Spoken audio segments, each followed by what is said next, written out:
कहानी की शुरुआत में हम एक फैमिली को वेकेशन पर कहीं जाते देखते हैं। बस में मैडॉक्स गाना गाने लगती है तो उसकी माँ प्रिस्का कहती है कि वाह बेटा, तुम तो बहुत अच्छा गाती हो। इधर ट्रेंट पूछता है कि स्कूबा डाइविंग के लिए कम से कम उम्र क्या है। इस पर उसके पापा गाय कहते हैं कि बेटा तुम अभी छोटे हो। अब यूं ही बातें करते हुए वो अपने होटल पहुंच जाती है और वहाँ मैनेजर उनके स्वागत के लिए बाहर ही खड़ा होता है। अंदर जाने पर मैनेजर उन्हें मैड्रिड से मिलाता है जो यहाँ काम करती है। मैड्रिड उनके स्वागत में उन्हें जाम पिलाती है और बच्चों को अपने साथ होटल दिखाने ले जाती है। फिर इधर उधर की चीजें देखते हुए मैडॉक्स और ट्रेंट को एक लड़का मिलता है। वो अपना नाम इदलिफ बताता है। इदलिफ बताता है कि उसके अंकल ही यहाँ के मैनेजर हैं। वो सभी अपने रूम की तरफ जा रहे होते हैं। अंदर मैडॉक्स और ट्रेंट टेबल के इर्द गिर्द भागने लगते हैं। इस पर उनके पापा उन्हें रोकते हैं और कहते हैं कि चोट लग जाएगी। इन सब के बीच प्रिस्का किसी गहरी सोच में खोई रहती है। अब शाम होने पर वो बच्चों के साथ ही बीच पर जाती है। ट्रेंट वहाँ पूरे वक्त अपने नए दोस्त इदलिफ के साथ खेलता रहता है। इसके बाद रात के वक्त प्रिस्का अपने पति से कहती है कि हमने इस ट्रिप के बाद बच्चों को बताने का फैसला किया था और हम ऐसा ही करेंगे। हम बीमारी को इसके बीच नहीं ला सकते।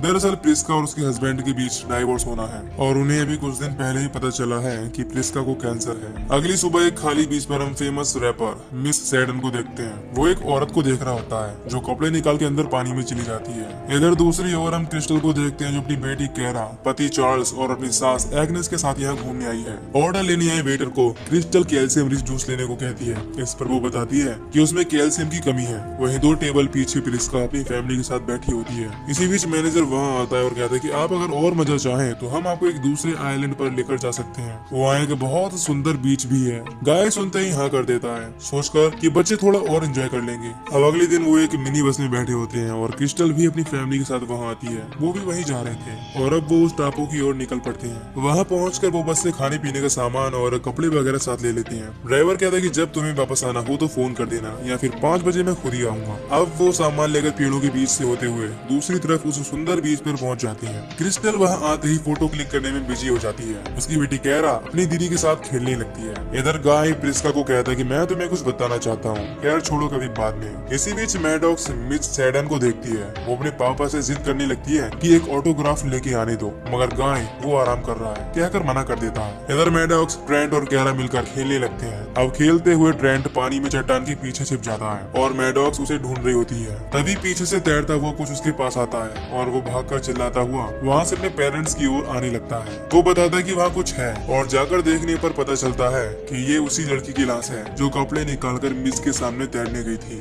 इस शोर से मिस भी वहाँ देखने आ जाता है कि आखिर यहाँ चल क्या रहा है। इधर एग्नेस क्रिस्टल से कहती कि मुझे कुछ ठीक नहीं लग रहा, शायद गर्मी की वजह से या पता नहीं। उधर उस लड़की की मौत के लिए चार्ल्स मिस पर शक करता है। वो कहता है कि उसके नाक से खून निकल रहा है, जरूर उस लड़की ने अपने बचाव में इसे मारा होगा। मगर मिस कहता है कि मुझे नहीं पता, यहाँ आने के कुछ देर बाद से ही मुझे खून निकल रहा है। इसी बीच एक नया कपल जैरिन और पैट्रिसिया वहाँ आते हैं। वो अभी अभी यहाँ पर आए होते हैं और पूछने पर चार्ल्स उन्हें बताता है कि वो देखो, वो लड़की हमें मरी हुई मिली है। इसी वक्त क्रिस्टल भागती हुई वहाँ आती है। वो कहती है कि चार्ल्स जल्दी चलो, एग्नेस को कुछ हो रहा है। फिर चार्ल्स अपनी माँ को देखने चला जाता है। इधर जैरिन कहता है कि मैं बाहर जाके किसी को बुला कर लाता हूँ, मगर चट्टानों के बीच में जाते ही अचानक सर भारी होने से वो बेहोश हो जाता है। फिर उसकी आंख बीच पर खुलती है। पैट्रिसिया और गाय उसे उठाती है। इधर एग्नेस बताती कि मैं अब ठीक हूँ, वो शायद थोड़ा गर्मी से मुझे कुछ हो गया होगा। अब चार्ल्स उठकर दोबारा लाश की तरफ जाने लगता है। तभी क्रिस्टल फिर से चिल्लाती है, चार्ल्स जल्दी आओ। और आकर देखने पर पता चलता है कि एग्नेस अब मर गई है। इधर जैरिन ट्रेंट और मैडॉक्स से उनकी उम्र पूछता है। इस पर वो बताता है कि मैं 6 साल का हूँ और मेरी बहन 11 की है। जैरिन हंसते हुए कहता है चलो अब असली उम्र बताओ। इसी बीच प्रिस्का वहाँ अपने बच्चों को ढूंढते हुए आती है और वो उन्हें देखकर पहचान नहीं पाती क्योंकि ट्रेंट और मैडॉक्स अपनी उम्र से काफी बड़े हो गए हैं। मैडॉक्स भागकर रोते हुए अपने पापा के गले लग जाती है। उन्हें समझ नहीं आता कि ये सब हो क्या रहा है। उधर मिस आइलैंड से भागने लगता है, मगर चार्ल्स उसे देख लेता है और वो उसे पकड़ने के लिए उसके पीछे लग जाता है। मगर चट्टानों के बीच में जाते ही वो दोनों बेहोश हो जाते हैं जैसे जैरिन हुआ था। अब आँख खुलने पर वो बीच पर होते हैं और उन्हें कुछ समझ नहीं आता कि वो यहाँ कैसे आए। वो सब बात करने लगते हैं कि वहाँ कुछ है क्योंकि वहाँ जाते ही आंखों में अंधेरा छा जाता है। इधर प्रिस्का उनसे जिद करने लगती है कि जल्दी से कोई और रास्ता ढूंढो यहाँ से जाने का, क्योंकि मैं बच्चों को हॉस्पिटल ले जाना चाहती हूँ अभी के अभी। इसी बीच उधर पीछे पहाड़ी पे कुछ चमक रहा होता है मगर किसी का ध्यान नहीं जाता। कुछ देर बाद चार्ल्स मिस के चेहरे पर चाकू मार देता है और मिस रोते हुए बताने लगता है कि मेरा यकीन करो, मैं तो बस यहाँ से भागकर होटल पर जा रहा था। इसी बीच सब देखते हैं कि मिस का जख्म अपने आप सही हो गया है और कोई निशान भी नहीं रहा। अब वो प्लान बनाने लगते हैं। जेरिन कहते हैं कि अगर कोई तैर कर चट्टानों की दूसरी ओर जाए तो वो वहाँ से बाहर जा सकता है और बाकियों के लिए मदद लेकर आ सकता है, मगर इतनी तेज लहरों में तैरना मुमकिन नहीं है। वो सब कोई रास्ता निकाल ही रहे होते हैं कि प्रिस्का बेहोश हो जाती है। गाय बताता है कि उसके पेट में ट्यूमर है। अब वो फैसला करते हैं कि हमें ट्यूमर बाहर निकालना होगा, तभी प्रिस्का बच सकती है। मगर जैसे ही चार्ल्स चीरा लगाता है वो जख्म अपने आप भर जाता है।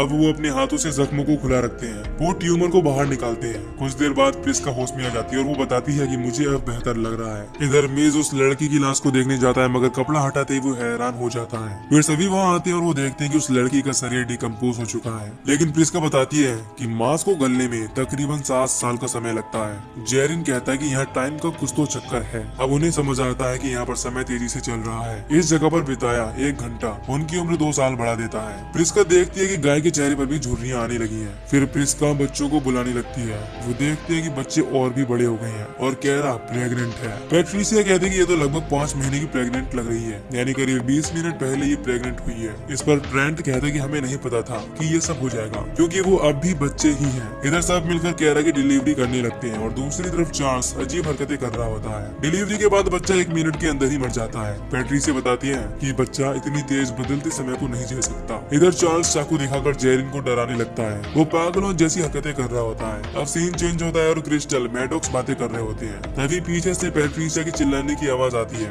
गाय और प्रिस्का भागकर वहां जाने लगते हैं, क्योंकि चार्ल्स मिस को चाकू से मार रहा होता है। अब जेरिन चेक करके बताता है कि ये तो मर गया। इसके बाद गाय और जेरिन धीरे से जाकर चार्ल्स के हाथ से चाकू लेते हैं ताकि वो और किसी को ना मारे। कुछ देर बाद वो बीच पर खड़े होते हैं। जेरिन कहता है कि मैं स्विमिंग जानता हूँ, मैं तैर कर दूसरी ओर जाऊंगा और वहाँ से तुम्हारे लिए मदद लेकर लौटूंगा। अब जेरिन के जाने के बाद वो आपस में बातें करने लगते हैं और गाय कहता है कि यहाँ आते वक्त इन्होंने हमारे पासपोर्ट भी रख लिए और खुद गाड़ी में हमें यहाँ लाए। किसी को नहीं पता कि हम कहाँ पर हैं। इन्होंने हमें चुना है, ये कोई इत्तेफाक नहीं है कि हम यहाँ पर हैं। इस दौरान कोई उन्हें ऊपर पहाड़ी से देख रहा होता है। इधर मैडॉक्स पानी में नहाने जा रही होती है। कुछ दूर पानी में जाने पर उसे एक लाश दिखाई देती है और वो जोर से चिल्लाती है। सब वहाँ आ जाते उन्हें पता चलता है कि ये जेरिन है। वो सोचते हैं कि शायद थकान के कारण डूब गया होगा। अब हम ट्रेंट और कैरा को साथ में बैठा देखते हैं। वो बातें कर ही रहे होते हैं कि शायद हम यहाँ से कभी नहीं निकल पाएंगे और ना कभी हमारी शादी होगी। फिर कुछ देर बाद इस जगह से तंग आकर कैरा चट्टान पर ऊपर चढ़ने लगती है। नीचे ट्रेंट और गाय उसे नीचे आने को कहते हैं, मगर वो उनकी नहीं सुनती। काफी ऊपर जाने पर गाय को लगता है कि शायद कैरा ऊपर जा सकती है, मगर थोड़ा और ऊपर जाते ही वो रुक जाती है। ट्रेंट कहता है देखो उसे कुछ हो रहा है, वो और ऊपर नहीं जा पा रही है और तभी कैरा फिसल कर नीचे गिर जाती है। ट्रेंट इस बात से बहुत दुखी होता है कि कैरा अब उसके साथ नहीं रही। अब बीच पर जाने पर गाय कहता है कि हमें आपसे साथ रहना चाहिए, यही सबके लिए ठीक रहेगा। तभी वो देखते हैं कि पैट्रिसिया एयर ट्यूब लेकर पानी की ओर जा रही है और वो कहती है कि इनसे हम डूबेंगे नहीं। इसी बीच बात करते हुए पैट्रिसिया को दौरा पड़ जाता है और उसके मुंह से झाग निकलने लगते हैं। गाय सोच रहा होता है कि पैट्रिसिया को अचानक क्या हो गया, लेकिन तभी उसे सब धुंधला दिखाई देने लगता है। तेजी से उम्र बढ़ते रहने से अब उसकी आंखें कमजोर हो गई हैं। इधर क्रिस्टल अपनी बेटी कैरा को ढूंढते हुए बीच की ओर आ रही होती है। फिर उसे अपना मेकअप मिरर मिलता है और वो उसमें अपना चेहरा देख कर डर जाती है। कैल्शियम की कमी से उसकी कमर भी झुकने लगी है और चेहरे पर झुर्रियां आ गई थी। इधर प्रिस्का को भी उम्र बढ़ने से एक कान से सुनना बंद हो जाता है। वो क्रिस्टल को अपने पास बुलाती, मगर क्रिस्टल वहाँ से भाग जाती है। वो अपना बूढ़ा चेहरा किसी को नहीं दिखाना चाहती थी। अब रात को आग जलाकर गाय और प्रिस्का बातें कर रहे होते हैं। गाय कहता है कि प्रिस्का, मैं जानता हूँ तुम मुझसे तलाक क्यों लेना चाहती हो, मैंने तुम्हारे मैसेज पढ़ लिए थे। अब वो काफी रोमांटिक बातें करता है। प्रिस्का कहती है कि मुझसे गलती हो गई और वो दोनों इमोशनल हो जाते हैं। इधर ट्रेंट और मैडॉक्स को बीच पर कुछ सामान मिलता है और वो उसमें कुछ काम की चीजें ढूंढने लगते हैं। उन्हें एक किताब मिलती है जिसमें लिखा था कि इस बीच पर कुछ ऐसे रेडिएशंस हैं जो उम्र को तेजी से बढ़ाते हैं। वो इस पर बात कर ही रहे होते हैं कि तभी ट्रेंट दूर पहाड़ी पर एक कैमरा देखता है। वो मैडॉक्स को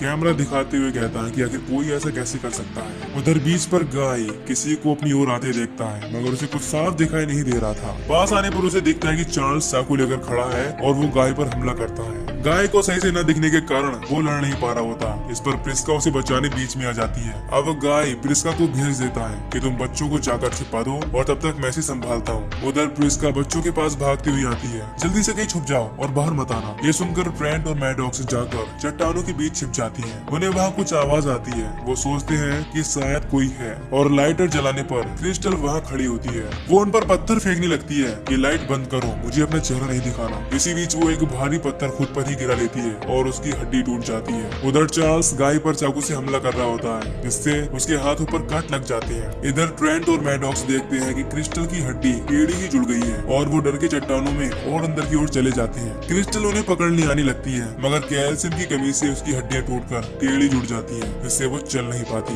इधर लड़ाई के बीच में प्रिस्का आकर चार्ल्स के हाथ पर चाकू से मारती है। वो कहती है कि इसका जंग खून में मिलकर जहर का काम करेगा, और देखते ही देखते जहर चार्ल्स के पूरे शरीर में फैल जाता है और नीचे गिरकर तड़पते हुए मर जाता है। इसी बीच ट्रेंट और मैडॉक्स भी वहाँ आ जाते हैं। वो देखते हैं कि उनके पेरेंट्स अब बूढ़े हो गए हैं। मैडॉक्स अपनी माँ को गाना सुनाने लगती है, जो वो अक्सर गाया करती थी। इसी बीच अचानक गाय नीचे गिर जाता है, क्योंकि वो काफी बूढ़ा हो गया था। प्रिस्का अपने पति की मौत के बाद पानी की ओर जाने लगती है, तभी वो नीचे गिर जाती है। अब वो बीच पर बस ट्रेंट और मैडॉक्स बचे हैं। अगली सुबह हम देखते हैं कि उनकी उम्र और बढ़ चुकी है। वो लगभग 50 साल के हो चुके हैं। वो फैसला करते हैं कि हम यहाँ से जाने की कोशिश करेंगे, मगर चलो पहले रेत का महल बनाते हैं। आखिर कल तक हम बच्चे ही तो थे। अब वो कल की तरह रेत में खेलने लगते हैं। तभी ट्रेंट को कुछ याद आता है और वो दौड़कर उनके सामान में से इदिलिव का दिया लेटर लाता है। उस पर लिखा था, मेरे अंकल को कोरल पसंद नहीं है। इससे ट्रेंट को समझ आता है कि इदिलिव जरूर हमें कुछ बताना चाहता था। वो अंदाजा लगाते हैं कि शायद उन्हें सामने दिख रहे कोरल तक जाना है, और अब वो बिना देरी किए उस तरफ जाने लगते हैं। वो तैरते हुए उस दिशा में आगे बढ़ते रहते हैं, लेकिन मैडॉक्स पीछे रह जाती है और ट्रेंट के वहाँ जाकर देखने पर पता चलता है कि उसकी ड्रेस अटक गई है और वो उसे निकालने लगते हैं। इधर पहाड़ी से एक आदमी उन पर नजर रखता है। वो देखता है कि काफी देर से ट्रेंट और मैडॉक्स ऊपर नहीं आए हैं। अब वो फोन पर किसी से बात करता है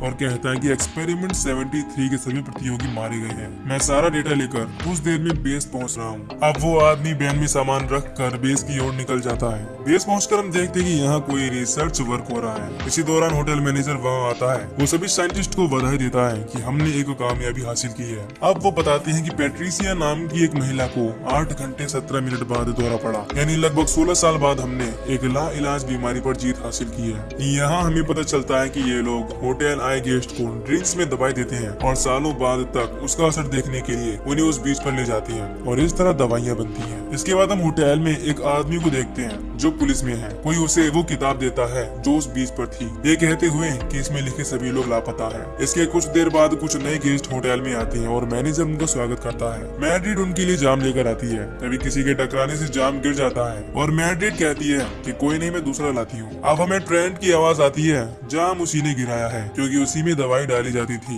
इधर पुलिस ऑफिसर कंफर्म करता है कि किताब में लिखे सभी लोग मिसिंग हैं या नहीं। उधर ट्रेंट और मैडॉक्स सबको बीच के बारे में बताने लगते हैं और सबको ये राज पता चल जाता है। अब हमें दिखाया जाता है कि उस दिन पानी में क्या हुआ था। ट्रेंट और मैडॉक्स को फंसा हुआ कपड़ा निकालने में देर लग जाती है, जिससे बाहर खड़े आदमी को लगता है कि वो मर गए, और फिर वो तैरकर चट्टानों की दूसरी ओर पहुंच जाते हैं, उस बीच से दूर। अब पुलिस अफसर हेलीकॉप्टर से ट्रेंट और मैडॉक्स को उनकी आंटी के यहाँ छोड़ने जाता है और इसी के साथ ये मूवी यहीं पर खत्म हो जाती है। दोस्तों, मूवी तो खत्म हो गई, पर हमें अभी तक पता नहीं चला कि उन लोगों की इतनी जल्दी और तेजी से एज क्यों बढ़ रही थी। इसका आंसर मैं आपको देने वाला हूँ और एक क्लियर समरी भी, जिससे आपको ये मूवी समझने में आसानी हो जाएगी। तो सबसे पहले हम एक शादीशुदा कपल गाय और प्रिस्का को देखते हैं। इनके बीच डाइवोर्स होने वाला था, लेकिन इस डाइवोर्स की वजह से उनके बच्चों के बीच कोई तनाव या दुखीपन ना हो, इसीलिए वो एक ट्रिप, एक वेकेशन प्लान करते हैं। पर वहाँ रिजॉर्ट के मैनेजर द्वारा उन्हें एक अलग बीच पर ले जाया जाता है, ये कहकर कि वहाँ उन्हें अच्छा ट्रीट किया जाएगा और वो उनके लिए सबसे बेहतर एक्सपीरियंस भी होगा। अब ये भी अपने वेकेशन को सबसे अच्छा और यादगार बनाने के लिए वहाँ जाने के लिए तैयार हो जाते हैं। लेकिन वहाँ जाने के बाद इन सबकी एजिंग यानी कि बहुत तेजी से उम्र बढ़नी शुरू हो जाती है, और ऐसा इसीलिए हो रहा था क्योंकि वहाँ उस बीच के रॉक्स यानी कि पत्थरों में एक खास तरह का मिनरल मौजूद था, जिस वजह से उन सभी की उम्र बहुत तेजी से बढ़ रही थी। ये सब इसीलिए हो रहा था क्योंकि रिजॉर्ट मैनेजर और उनके सभी स्टाफ रिजॉर्ट की आड़ में एक रिसर्च लैब चलाते थे,